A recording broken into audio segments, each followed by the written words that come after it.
TJ Dillashaw is coming back to the UFC octagon in his fight against some of the young top talents in the Bantamweight division. While we wait to see how he looks after 2 years away from the game, let's see his rise to stardom and subsequent fall. TJ Dillashaw started his UFC career in The Ultimate Fighter, a part of Team Bisping. Here, he made a name for himself as a top contender with a fiery spirit. His background as an NCAA Division I wrestler and Muay Thai set him up for success inside the octagon. In the finale card, Dillashaw dominated Pog and won the fight via unanimous decision. He then made his official debut in 2011 against John Dodson, showing flashes of his power and speed, but ended up losing the fight to the more experienced fighter that night.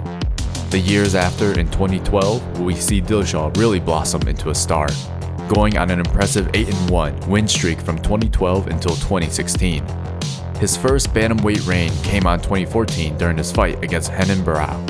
Here, he faced perhaps the biggest challenge of his life, the current bantamweight champion and top 5 pound-for-pound fighter. Dillashaw won in dominant fashion, finishing Barao in the 5th round via TKO.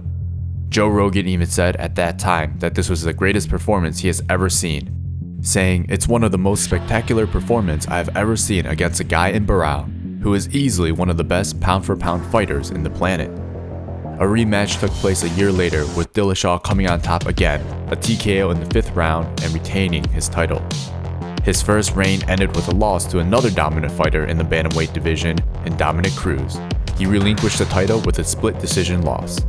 After that setback, Dillashaw continued rolling through the division, with wins over Rafael Assunção and John Lineker. He was awarded with coaching The Ultimate Fighter in 2017 and a fight against Cody Garbrandt for the bantamweight title. Here, he successfully wins back the title, looking incredible and finishing Garbrandt in the 2nd round.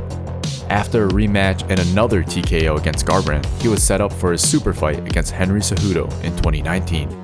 Here, he ended up losing the fight to what we know as one of the best pound-for-pound fighters and perhaps the best bantamweight fighter in UFC history. Not only would he lose his belt, but he would also receive a 2-year ban for doping on EPO, a performance-enhancing drug that stimulates red blood cells.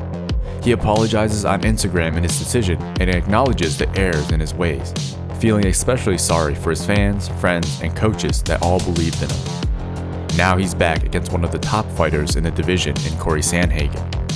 Who do you think will win when Cory Sandhagen faces off against TJ Dillashaw?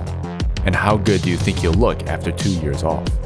I am personally excited to see how he does and hope he learned from his errors. He's still an exciting fighter that you know every time he steps in a ring, he will always perform. Thanks for hanging out with us on Knockout TV, and we'll see you next time on the channel.